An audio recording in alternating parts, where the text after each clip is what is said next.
Hello, I'm Liz. Welcome to Flying Bobbins.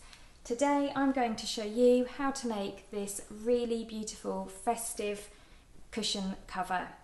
I'm going to be using a Flying Bobbins kit that comes with a panel with 3 pre-printed cushion designs in it, as well as everything else that you need to make the 3 cushion covers. But you could follow this tutorial for any cushion cover that you want to make. It's a really easy project, perfect for complete beginners. We'll be inserting a zip, but don't let that put you off, it's really easy. Links to everything you need to make this cushion cover and the other 2 that go with it are all below in the video description box. So take a look there and just let me know if you've got any questions. So let's take a look at what we get inside the box.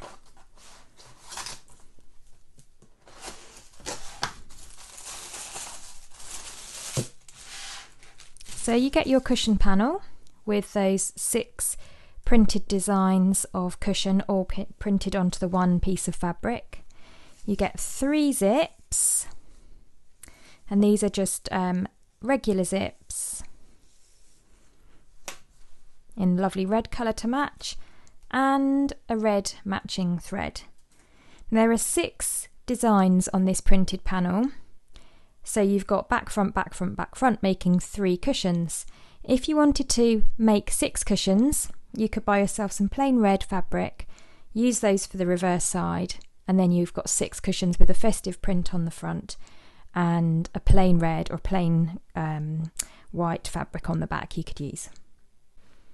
Now, as well as your kit, you are going to need some pins or clips, a pair of scissors, some thread snips, and you will actually need an unpicker for this one. That's part of the zip process. You're also going to need the zip foot that comes with your machine. Now, most sewing machines will come with a zipper foot. Have a look at your manual, that will give you an idea. On the bottom you will have sort of some raised edges. Those edges allow you to travel over the zip teeth. And on the top you will have a groove that the needle can go into, allowing the needle to get nice and close to the zip edge. So you'll need to find the zip foot for your machine as well. So if you go and wind your bobbin up, thread your machine up with your red thread, and you'll also going to want your ironing board as well, as always. And we'll get on with the first stage of this make. Now, the first thing to do is to cut out your panels. You'll see that you've got your panels here, and the backs and the fronts are put together. So this is the front and this is the back, the snowflake front and back, and then the Christmas tree front and back. So we're going to need to cut out these panels to make our cushions with. Just ignore the pink spotty bit, and you're just going to cut around the edge of the cushion print itself. You can use your scissors, or if you want, you can use a rotary cutter, and that will be nice and quick. So you're going to need to cut out your 6 panels to make your cushions. And so there are my 3 pairs of cushion front and backs all cut out. I'm going to start by making the snowflake cushion. So I'll pop those to one side. I've got my front and back panels here.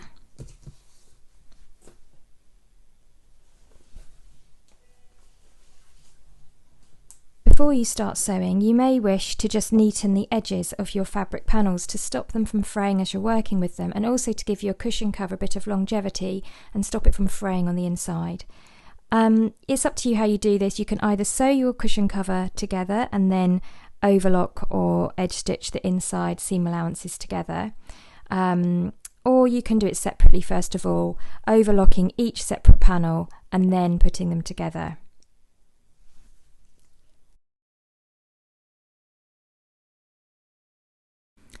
So if you're working with a sewing machine, you would just do a zigzag stitch to cover around the edges. It's an optional thing, you know, these seams are all going to be on the inside of your cushion cover, but it will make it last that little bit longer. I've actually got my overlocker set up, so I'm just going to overlock all the way around these edges before I start constructing my cushion cover.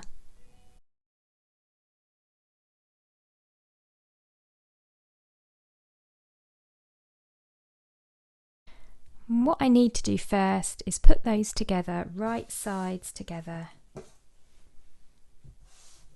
and match the raw edges. And I'm going to take one of the edges, it doesn't really matter which one actually, with this particular design. The snowflake is the same in all directions. If I was working with the Christmas tree, I might want to put the zip at the bottom. So if the Christmas tree is facing this way, I'd put the zip in here. But with the snowflake, it's symmetrical in four-way symmetry. So I'm just going to choose one of the edges to start off with, and this is the edge that I'm going to attach the zip to. I will match up the raw edges and then pin together. When I'm pinning, I always pin at right angles to the edge. This is just easier to work with, and also it stops you from accidentally sewing on top of your pins and blunting or breaking your sewing needle. It's always good to pin at right angles. And so there is my edge all pinned together.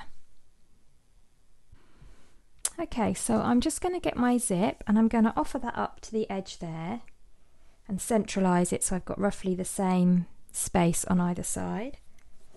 And I'm just going to take a chalk pen or any kind of pen you like, and then I'm just going to make a mark where the end of the zip is and another one where the beginning of the zip is.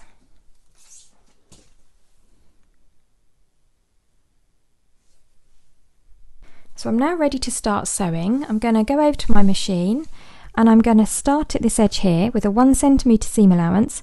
I'm going to do a little back stitch and then I'm going to come to this chalk mark, and then I want to do another back stitch.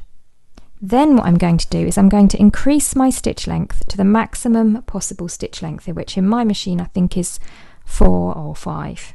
And then with the maximum possible stitch length I'm going to continue to sew all the way until I get to my second chalk mark.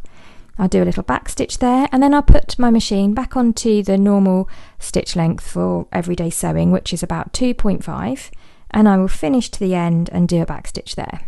So we're going to sew this seam, but in between those chalk marks that denote the beginning and end of the zip, we are going to increase our stitch length to 4 or 5, whichever is the maximum stitch length on your machine.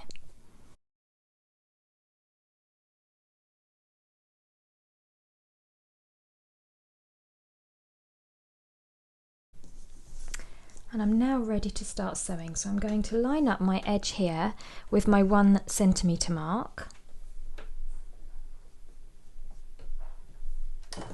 I'm going to do a little back stitch to begin with, and then I'm going to sew to this first chalk mark here.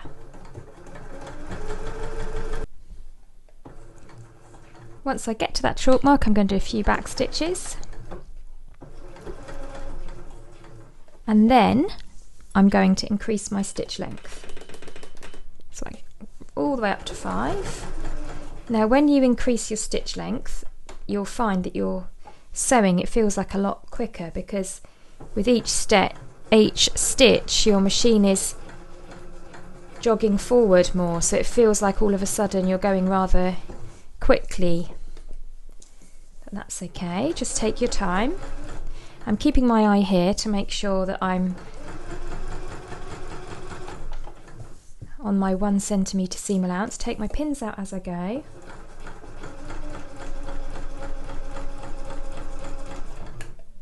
And there's my second chalk mark. So as I approach that, I slow down a little, and then I'm going to put my stitch length back down to the normal stitch length, and I'll do a few little back stitches there to hold those in place, and then I'll come all the way to the end and then do another back stitch.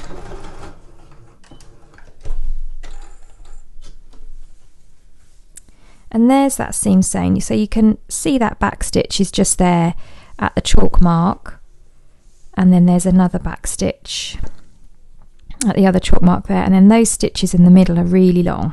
They're going to pull out nice and easily in a minute, and the stitches at the end are in the regular stitch length. So we're over at the ironing board, there's our seam there. The next thing that we're going to do is just to open those panels out. So I'm looking at the back and I'm going to press that seam open and flat.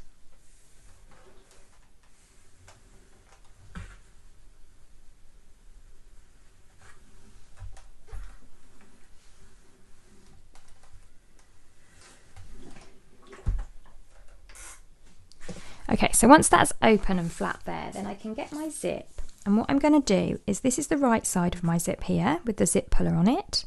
So that's the front of my zip, and this is the back of my zip, or the wrong side, looking at the back of the zip puller there. I want to place my zip right sides down, okay, like this, on top of that seam, and centralise it just as I did before when I made those chalk marks. And what I will now do is making sure that the centre of that zip is in line with the centre of that seam. I will just pin the zip to the fabric, like so. And I just pin all the way round. A little tip, put the pin heads this way for this side and then this way for this side, because we're going to sew in a circle. So that means that it's going to be easier to pull those pins out as you sew. So next what I want to do is just change my presser foot over to my zip foot, and I'm going to put it on the left hand side like so. And then I'll just draw my fabric under here, and I'll start a little bit further down. This is really bulky, so we don't want to start sewing near here. I'll just start sewing, whoops daisy, a little bit further down, just about there. Now as I lower my presser foot, you can just see that that groove on the underside of my presser foot there, let's point to it with a pin so my fingers aren't in the way. This groove here is just resting over the top of the bulk of those zip teeth. And then the sewing needle is just here, and that indent there is allowing that sewing needle to get nice and close to the edge of your zip. So we're going to start here, and I'm making sure that my stitch length is back on the normal sort of between 2 and 3, so 2.2, 2.5 stitch length. I'll do a back stitch to begin with, and then I will sew all the way down there. So I'm sewing through all the layers all at once. So I've got my sort of fancy printed side of my cushion on that side, and then my snowflake is that side. So this is the seam that I'm sewing along here, where I sewed those two panels together.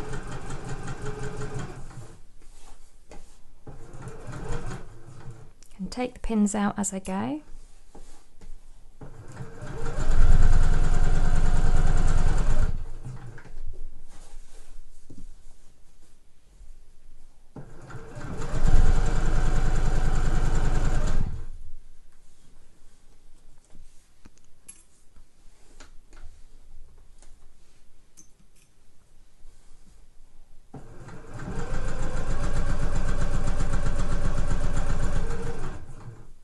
I'm coming towards the end of my zip here. You can see that my zip teeth are lined up with this just by pulling that back. So I'll just go just to sew just beyond that metal tag, that metal staple.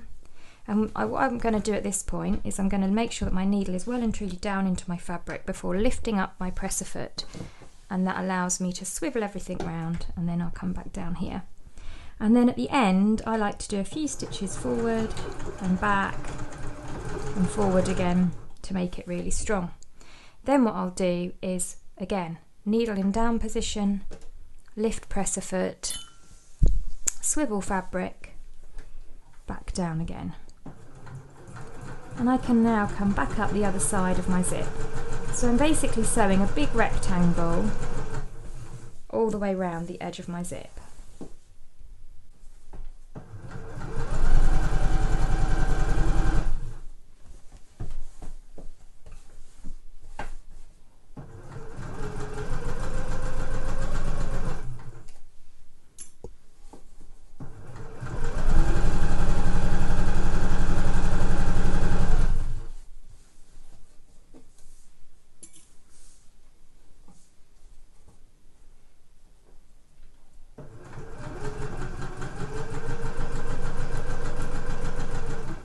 coming back up towards that zip head, and that's really going to get in the way of me finishing off this end.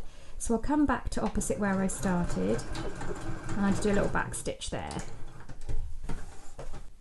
So there's my zip that's been sewn in from about 2 centimetres below the puller, all the way down along here and back up here. And if we turn that back through to look at the other side, it's hard to see because it's red on red, but you can just about make out that stitch line. Okay, so we've now sewn all the way around there.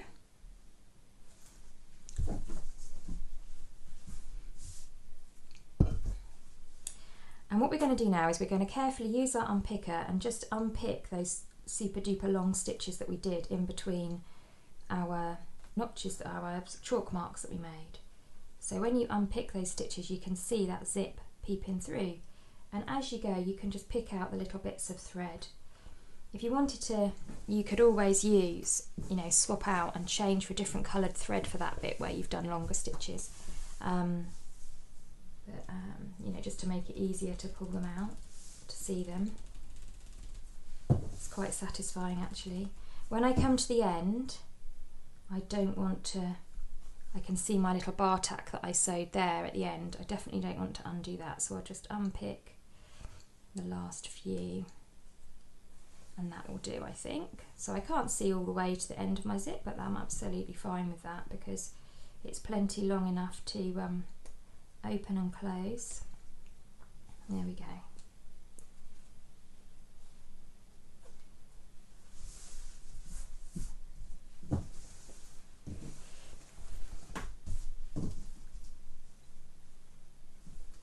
I just want to undo up to the point where my stitches change from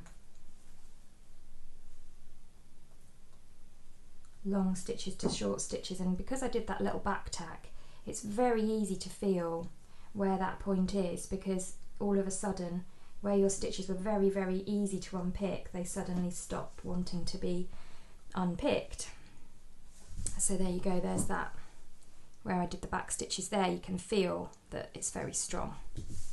Okay, so now this allows me to wiggle that zip puller out of the way. Just pull out any threads that I find as I go. Get rid of any of these little stragglers. Bit of a fiddle, but sort of quite satisfying at the same time. Okay, so my zip puller is now well and truly out of the way, and that will allow me to nice and easily finish off sewing in the zip this way. So this technique, I think it's easy. So you just want to make sure that your zip tape is lying nice and flat, the ends are matching up there.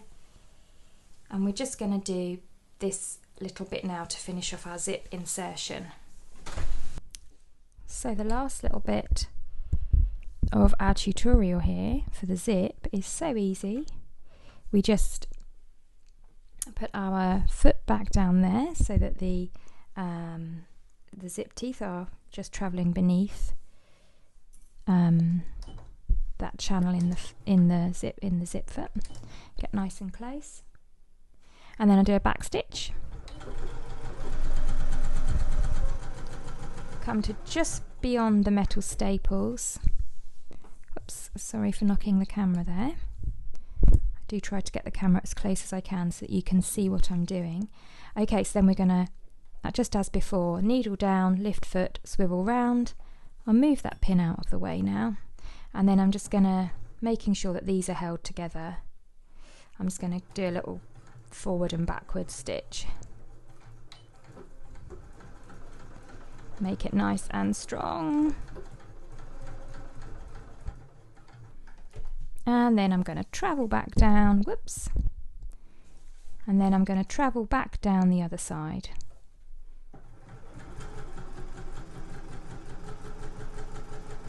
And when I see that I'm back over where I started, I'll do another back stitch. And that's done. So there is the bit of stitching that I just did there. And if I turn that round to the right side, you can see that the zip is now fully inserted. So you've just got a little bit of an overlap on either side of your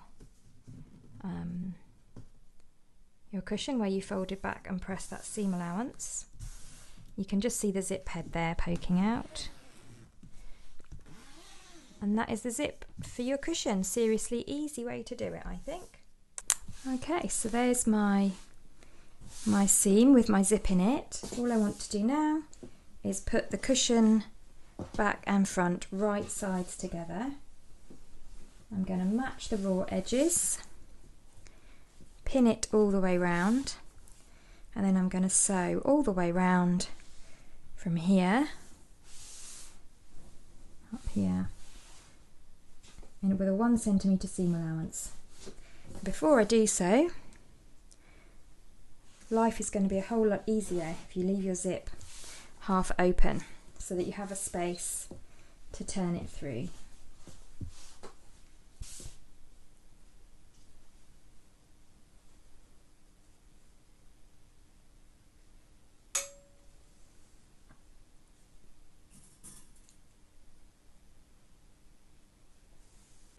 And there you go, that is now pinned all the way around. So I'm simply going to sew all the way around that cushion cover with a 1 centimetre seam allowance. And so I'll put my normal sewing foot back on for this next stage. You're finished with your zip foot now. And with a straight stitch and a 1 centimetre seam allowance, I should say. And just start at the end there, and I just do a back stitch. And then taking the pins out as I go.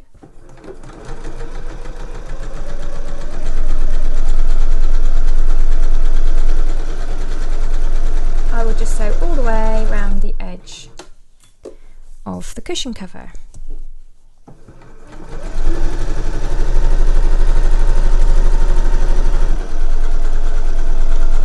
Approaching the corner now.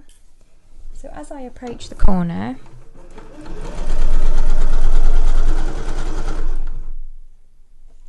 I may wish to just slow down slightly, and then with my needle down I will lift that up and swing it round. If I'm not quite at that 1 centimetre seam allowance just yet, I can just put it back into position, hand stitch an additional stitch to get me where I want to be, and then come round that corner and carry on.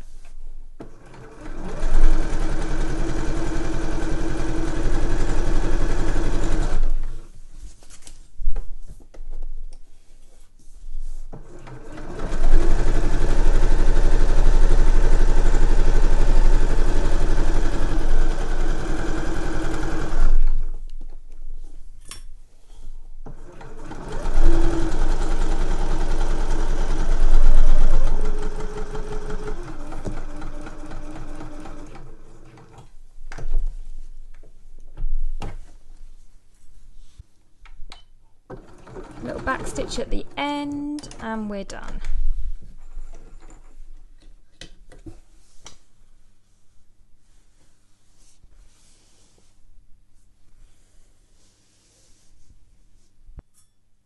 Trim off any thread tails. Keep everything nice and neat. And then we are ready to turn our cushion through to the right sides. The moment of truth. Big reveal. Look at how lovely that snowflake looks even from here. Okay, so I can use a point turner just to gently poke out those corners. And I didn't worry about clipping the corners actually, because this is such a small seam allowance for this sort of a cushion at 1 centimetre. So, and there is our cushion cover finished. And there's the zip there at the bottom. And I think that's just going to look so pretty and festive. It's got that lovely kind of Scandinavian, Nordic, hand-stitched look to it with those with that lovely print. And then on the reverse side you've got this beautiful pattern as well. So like I say, you know, if you can't choose, if you love both those patterns, then just get a little bit of extra fabric and you can have the pattern side as a front with a plain red back instead, which would work really well. Or you could use some of the sparkle linen look Panama in natural. That would also work really, really well. I'm going to put links to everything I've used in this video down in the comments section in the video description box, so you can find everything that you need there. And there is my finished cushion cover, and I've just used an existing cushion pad and popped it in there, and it looks really, really beautiful and festive. And that's how it looks from the other side too. Lovely, I can't wait. These are really going to add a nice festive touch to my room at Christmas time. Now, if you want to make these, you can buy a kit containing everything you need from flyingbobbins.com. Like I said, you can also use this tutorial with your own fabric to make a very, very easy cushion cover. A great tutorial for complete beginners. Everything that I've used in this tutorial, I'm going to put a link down below in the video description box so you can easily find everything that you need. The finished cushion cover dimensions are just a little over 40 centimetres by 40 centimetres to give you an idea of the cushion insert you're going to need. I hope you've had fun following this video sew along today. I hope that your cushion covers turn out looking really, really beautiful and you have a lovely festive sewing session and a lovely festive Christmas to look forward to as well. And I shall see you again next time. Well, I will be making Christmas stockings next. That's the next video I'm going to do. So I look forward to seeing you then. Any questions at all, just please do let me know. Pop a comment below and I shall be sure to get back to you. And as we all say, don't forget to subscribe, because then you won't miss out on all of the other sew-alongs I'll be doing. Have a great day everyone, happy sewing, and I'll see you next time.